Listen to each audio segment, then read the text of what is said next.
आदर और मान के योग, मैं तो पूर्व नहीं कहूँगी, भावी आपके एमएलए श्री बलवान सिंह जी दौलतपुरिया और इनके साथ आई हुई पूरी टीम, गांव के तमाम बुजुर्गों और नौजवान साथियों, मेरे सामने बैठी मेरी माताओं और बहनों, जैसे कि आपने आते ही बलवान सिंह जी का जो स्वागत किया है, ये वास्तव में एक आने वाले समय का एक अच्छी शुरुआत है।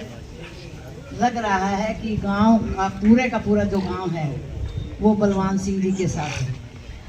तो सबसे पहले तो मैं आपका धन्यवाद करूंगी दिल की गहराइयों से कि आपने बहन शहजा जी को भारी बहुमतों से यहाँ से जिता के भेजा है। और क्योंकि आप जानते हैं कि आज देश के जो हालात हैं वो किसी से छुपे नहीं हैं। ये जो बीजेपी सरकार है ये जुमलों की सरकार है। बड़े बड़े वायदे इन्होंने किए थे कि अगर हमारी सरकार आई तो 2 करोड़ नौकरी हर साल, 15-15 लाख सबके खाते में 15-15 लाख आगे होंगे। आए कि नहीं आए? आगे कि नहीं आए? हाँ, तो ये जुमलों की सरकार है। ये केवल जुमले छोड़ती है और उसके अलावा और कुछ नहीं। आज देश के अंदर महंगाई चरम सीमा पे है, बेरोजगार पूरी अच्छी पढ़ाई करके धक्के खा रहे हैं। अब पेपर को आउट कर देते हैं। पेपर आउट यूं नहीं होता, पेपर आउट करवाने वाले भी यही सरकार है, क्योंकि इनको पता है कि अगर पेपर आउट नहीं हुआ तो लोगों को अपॉइंटमेंट देनी पड़ेगी। अपॉइंटमेंट के लिए इनके पास पैसा नहीं है, कर्जा इन्होंने दुनिया भर से भरका उठा लिया। आज अपने देश के हर बच्चे के ऊपर लाखों रुपए का, करोड़ों रुपए का कर्जा चढ़ा हुआ है। इसके अलावा महंगाई देखो चरम सीमा पे है, गरीब आदमी का जीना दुभर हो गया है। पेट्रोल का दाम देखो, डीजल का दाम देखिए, गैस का सिलेंडर, वो स्मृति ईरानी जो है वो जब सिलेंडर लेके ऊपर सिर पे घूमती थी, आज वो कहाँ है? तो उसकी देखो ये उनको सजा तो मिल ही रही है। और जो ये 400 पार का नारा मोदी जी का दिया था, मोदी की गारंटी, आप लोगों ने करारा चपेट जो है उनके मुंह पे जड़ दिया। कम से कम ये शब्द जो सुनने को नहीं मिलेगा कि मोदी की गारंटी। आप तो चेहरा भी आप देखते होंगे टीवी पे, मुरझाया हुआ सा लगता है कि नहीं लगता? तो कहने का भाव यही है कि आज देश के हालात बड़े खस्ता है, महिलाएं सुरक्षित नहीं है। आए दिन जो है ऐसी घटनाएं हो रही हैं देश के अंदर, तो जिसका आप वर्णन भी नहीं कर सकते यहाँ पे। तो ऐसी हालात है, गरीबों का जीना दुभर हो रहा है। जैसे अभी सुंडा साहब बता रहे थे, रतिया के अंदर 80-85 सालों से गरीब लोग, झूपड़ियाँ और कच्चे मकान है उनके, और उनकी ज़मीन जो है वो बुलडोजर चलवा दिया उनके ऊपर। महिलाएं रो रही हैं सड़कों पे। अब एक महिला तो ऐसी जिसका बच्चा भी मेरे ख्याल अभी थोड़े से दिन का था, अब इनको कहीं और ज़मीन नज़र नहीं आई, वो गरीबों की ज़मीन के ऊपर इनकी नज़र थी। इसका मायना ये है कि ये पार्टी गरीबों को देख के राजी नहीं है, गरीबों को ख़त्म करना ही चाहती है। तो इसलिए आने वाले समय के अंदर अपन अगर शांति चाहते हैं देश के अंदर, वैसे तो पूरे थोड़ा सा हमारी कमी रहेगी। हमारी कमी भी मैं नहीं कहूँगी, हमारा ये जो इनका मशीनों के सिस्टम में और पैसे के बलबूते पे ये थोड़ी सी सीटें ज़्यादा ले गए, वरना हमारी 300 सीट, 350 सीट का अंदाजा था देश में और सरकार हमारी बनती। और आज भी अगर हमारे चंद थोड़े से नेता अपना स्वार्थ छोड़ दें तो इनकी सरकार गिर सकती है और हमारी सरकार बन सकती है। मैं ज़्यादा बात ना कहते हुए एक ही बात कहूँगी कि आने वाला समय अपना है।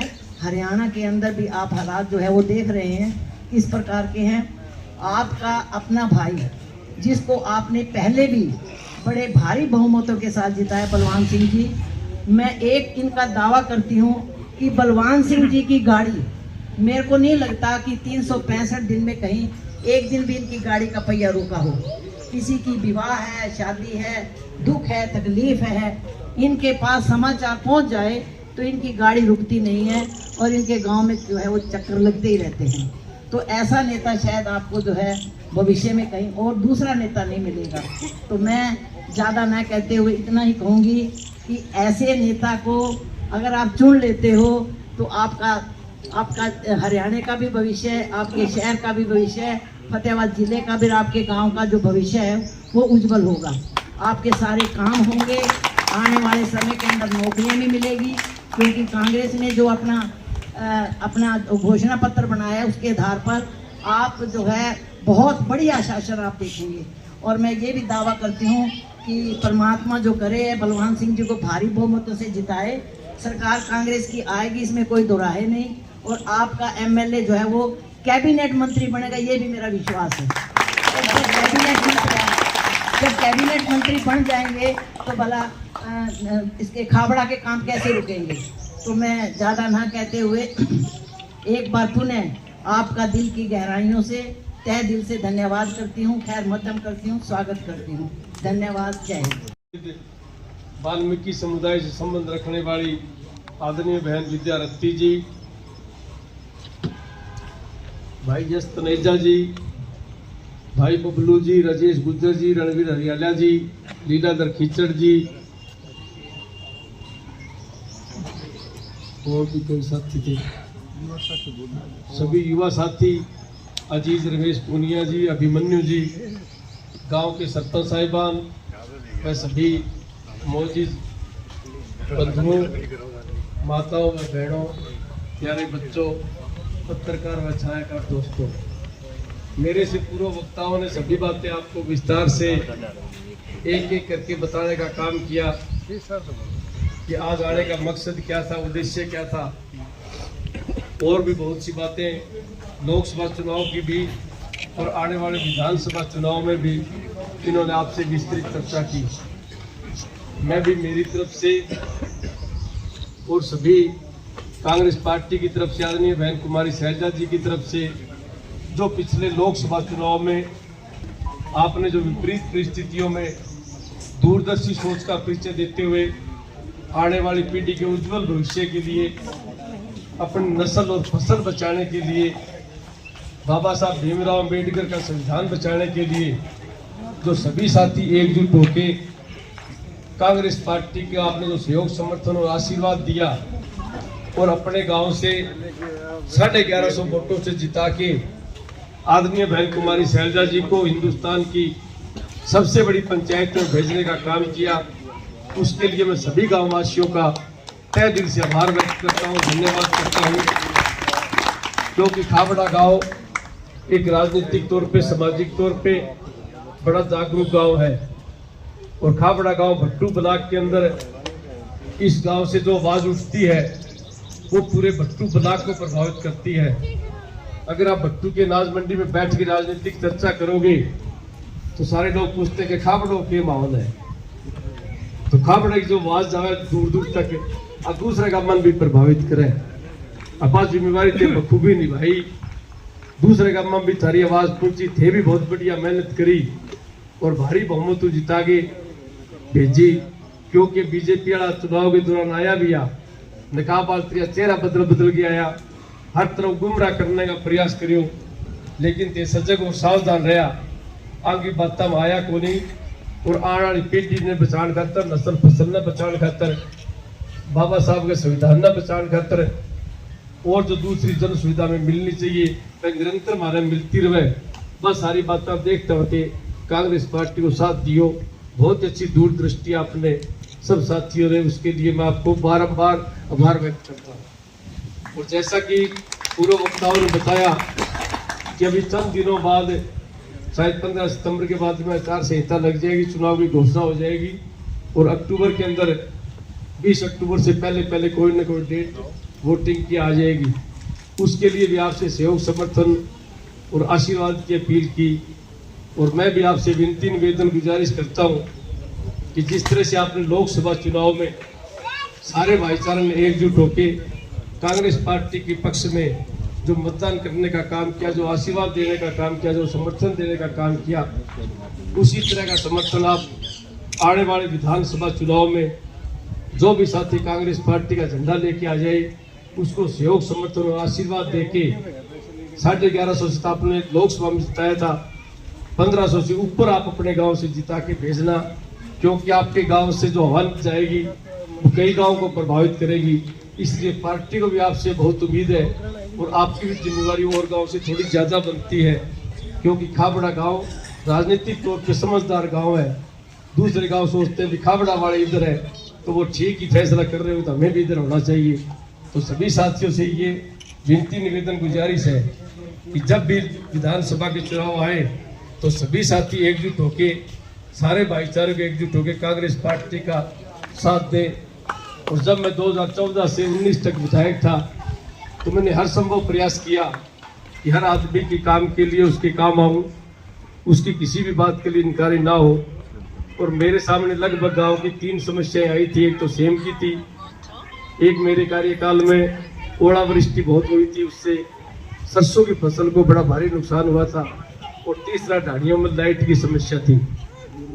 तो जब भी ओलावृष्टि हुई तो मैं दूसरे दिन ही वहाँ आया था, सतदूलगढ़ सदरपुर रोड पे निरीक्षण भी किया था। मैंने मीडिया के माध्यम से आवाज उठाई थी, विधानसभा के पटल पे भी मैंने आवाज उठाने का काम किया था, और कहीं ना कहीं सरकार ने आपको कुछ राहत भी देने का काम किया था। हर संभव मैंने प्रयास किया था। और उसके बाद में जो सेम की समस्या थी तो उसके लिए भी मैं हर पटल पे, हर प्लेटफार्म पे, क्योंकि ये जो सेम की समस्या है ये कोई किसान का बेटा ही समझ सकता है कि सेम कितनी बुरी चीज है। ये तो फ्लड और अकाल से भी बुरी चीज है। जिस साथी के खेत में सेम आ जाती है उसका कोई ढंग नहीं रहता, ये मैं भली बात ही जानता था। और मैंने विधानसभा में भी मैंने ये 200 तरीके से आवाज उठाई थी, मीडिया में उठाई थी, और कृषि मंत्री से भी मिला था, और एक बार मुख्यमंत्री फतेहाबाद आया था और आपके गांव के लोग भी काफी गए थे। तो मैंने कहा चलो आप मुख्यमंत्री से मिलते। और मुख्यमंत्री ने मेन गेट बंद कर दिया था, रेस्ट हाउस का अपन वहीं धरना दिया था, और उन्होंने मजबूर होकर अपने को अंदर बुलाया था और अपनी बात सुनी थी। और उस दौरान 6 करोड़ का अपना एस्टीमेट बना था, और वो पैसे भी आगे थे, टेंडर काल होने वाली बात थी। लेकिन उस टाइम लैंड एक्विजिशन बिल में थोड़ी गड़बड़ थी। अगर किसान चाहे तो भूमि अधिग्रहण हो सकती है, नहीं हो सकती थी। तो SC आया, एक्शन आया, तो कुछ साथियों की ऑब्जेक्शन थी, वो सिरे नहीं चढ़ पाया हमारी प्रपोजल। लेकिन इसके बाद में जो ये बोरिंग वाला सिस्टम आया, ये भी निरंतर ठीक चल जाए। इसके अंदर मुझे लंबी चौड़ी और कमी दिखाई नहीं देती, लाइट वाली कमी दिखाई दे रही है, क्योंकि ये सौर ऊर्जा से चलेगा। सौर ऊर्जा से सर्दियों में नहीं चल सकता, कोई बादलवाई होगी तो नहीं चल सकता। ये जब सूर्य अच्छा निकलेगा तभी चलेगा, और 7, 8, 10 घंटे ज़्यादा ये चल नहीं सकता। तो सरकार को यहाँ पे निरंतर 24 घंटा में इसकी कनेक्शन करना चाहिए, और एक साथी हो चाहे कौशल रोजगार के तहत उस पर जिम्मेवारी करनी चाहिए भी ये ट्यूबवेल 24 घंटा चले। क्योंकि हम अगर किसी साथी के जिसके खेत में लगा है उसकी जिम्मेवारी तय कर देंगे तो वो शायद 24 घंटा ना चला पाए, क्योंकि सामाजिक आदमी होता है किसान, उसको अपने घर के काम भी होते हैं। उसके प्रकौशल के माध्यम से अगर कोई साथी को रोजगार मिलता है तो उसकी जिम्मेवारी बनती है वो 24 घंटे अगर वो चलेगा तो हमें कहीं ना कहीं लाभ मिलेगा। और तीसरी समस्या मेरे सामने थी लाइट की। तो लाइट का मैंने हर संभव प्रयास किया था, और काफी लोग मैंने मेट भी दी थी, काफी साथियों के मैंने ढाणियों में लाइट लगवाने का काम किया था। 5-6 साथियों की उड़ामा रह गया था, मैं वो लाइट लगा नहीं पाया था, या तो कोई एस्टिमेट में दिक्कत रह गई थी, या कोई MP लैंड में पैसे आने में लेट हो गए थे, या कोई इस तरह की टेक्निकल दिक्कत होती। कई साथियों के ढाणी में लाइट तो है लेकिन वो डिम लाइट, उस समय वो बात होती थी भाई पहले ये कनेक्शन कटवाओ ट्यूबवेल वाला, और उसके बाद में नया एस्टिमेट बनेगा और उसके बाद में लाइट लगेगी। इस तरह वो टाइम टपता रहा, तो कुछ 5-6 साथियों की तोड़ामा रह गया था। लेकिन लगभग मैंने प्रयास किया था, क्योंकि मेरी भी एक सोच है भाई ढाणी के अंदर हमें कम से कम 3 सुविधाएं मिलनी चाहिए। ढाणी का रास्ता पक्का होना चाहिए, वहाँ पे लाइट का प्रबंध होना चाहिए, और वाटर सप्लाई वहाँ पे निरंतर जानी चाहिए। ये 3 सुविधाएं ढाणी के अंदर होनी चाहिए, क्योंकि ना तो लाइट के बगैर काम चलता, ना पानी के बगैर काम चलता। और आजकल बच्चों की वैन हर ढाणी में जाती है, रास्ता पक्का ना हो तो बच्चों की वैन जाने में भी दिक्कत होती है। मैं सोचता हूँ तीनों ढाणियों में, तीनों ये तो हमारी मांग है, ये तीनों पूरी होनी चाहिए प्रत्येक ढाणी में। और मैं आपको विश्वास दिलाता हूँ इस बार संभावनाएं व्यापक है, क्योंकि टिकट तो मिलनी है सर्वे के आधार पे, और सर्वे भी लगता है ठीक ठाक आना चाहिए। अगर ठीक ठाक सूत बैठ गई तो मैं चाहता हूँ कि क्योंकि सूत कदे कदे बैठा करे, राम के पैड़ी कहनी कौन लाई आज तक, बहुत नेता आया बहुत नेता चला गया, जब जगह सूत बैठ जाए तो मैंने बधाई लेनी चाहिए। अरे बधाई जब मिले तो लोगों का काम होगा। तो मैं सोचूं मैं सूत बैठ गया तो एक तो ढांडी वाली टोक मेटा, 3 सुविधा ढाणी मिलनी चाहिए। और आज सेम की जो समस्या है मेरी सोच है भी जो कांग्रेस को घोषणा पत्र बनाए बेग में पूरा हरियाणा में आपा भाई हरियाणा सरकार इसको कोई मास्टर प्लान बनावे पूरा हरियाणा की भूमि से मुक्त करे। क्यों तो सरकार का लारा स्केल पर ही कर सके सरकार सेम की बड़ी भारी समस्या है। घोषणा पत्र में ऐड करवाने हर संभव प्रयास करांगा कि पूरा हरियाणा में जितना भी सेम है सरकार कोई मास्टर प्लान बनावे बिन सेम मुक्त करे। जब तक वह सेम मुक्त न है तो सरकार किले के अनुसार भी हर साल में मुआवजा दे ताकि वो भी अपना लालन पालन कर सके।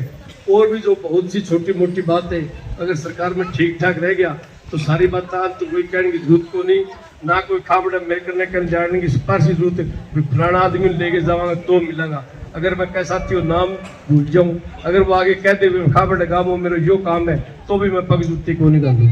तो आते सोचना कि यो भी फलाना आदमी आओ तो ही हमारी जानकारी होगी। तो सारा साथियों एक बार मैं पुनः निवेदन करूंगा कि 2.5 महीना बाद में जो चुनाव आवे ये चुनाव ने या लोकसभा चुनाव में सारा भाईचारा मिलके लड़ियो यही मिलके लड़ियो और जनता वर्सेस भाजपा अपन चुनाव बनाना हो इन दलगत राजनीति का मुद्दा जिया पिछले लोकसभा चुनाव में गौण हो गया इन भी अपन मुद्दा गौण करना है। सारा भाईचारा इकट्ठो लेके अपन चलना है ताकि अपनी अपनी सरकार बने। आज कांग्रेस पार्टी की सरकार बनेगी तो बहन जी की महंगाई बहुत बढ़ रही है। कोई भी सरकार आ जाए महंगाई एकदम कम कौन कर सके लेकिन किन की पीसा गोज में की मांगी सहायता जरूर कर सके। तो कांग्रेस पार्टी घोषणा कर रखी है जब भी पार्टी की सरकार बनेगी तो बुढ़ापा पेंशन 6,000 रुपया करी जाएगी। अगर एक घर में 12,000 रुपया मिलने आठ लाग जाए तो कट्ठा कट्ठा महंगाई बने राहत मिलेगी। दूसरी घोषणा कर रखी है कि बिजली बड़ी महंगी हो रही है प्रति यूनिट तो गरीब आदमी बिजली को बिल भरना बड़ा दुबर हो रही है और बिजली बिना काम चल रहा है को नहीं। तो सरकार पार्टी ने घोषणा करी है सरकार आ जाएगी तो 300 यूनिट प्रत्येक घर में बिजली फ्री मिलेगी। तो मध्यम वर्गीय जो घर है जो छोटो घर है वो 300 यूनिट में लगभग 1 महीने में काम चल जाए। तीसरी घोषणा कर रखी है सिलेंडर बड़ा महंगा है सिलेंडर बिना काम कौन चल रहा है। आजकल लकड़ियां पर रोटी पुए को नहीं पढ़ी लिखी भू आ रही है कोई धक्को कर ले भी थे रोटी पो तो घर लड़ाई बनाई करा लियो चूल्हे पर रोटी कौन पू है। चीज बहुत जरूरी है अपना शाम सवेरे अपन चाहिए तो इतनी जरूरी चीज है। तो गरीब आदमी तो वहन कौन कर सके लेकिन सरकार ने वहन करना चाहिए 60% सब्सिडी दो 70% दो 80% सब्सिडी दो लेकिन 500 रुपये ऊपर सिलेंडर नहीं होना चाहिए क्योंकि गरीब आदमी बेने सहन कौन कर सके। तो अभी कांग्रेस पार्टी घोषणा करी है जब भी अपनी सरकार आ जाएगी तो 500 रुपया सिलेंडर मिलेगा सब्सिडी के ऊपर। बाकी जो पैसा तेल कंपनियां देना है बस सरकार देगी। और भी चाहे कोई अग्निवीर योजना समाप्त करने की बात हो चाहे कोई पक्की नौकरी लगाने की बात हो चाहे कोई और किसाना की कोई MSP की बात हो वो MSP वाला मुद्दा है तो सेंट्रल गवर्नमेंट को लेकिन राहुल गांधी इस बार भी लोकसभा में कहे जब भी हमारी सरकार आ गई सेंटर में MSP भी लागू करांगा और अग्निवीर योजना भी खत्म करांगा।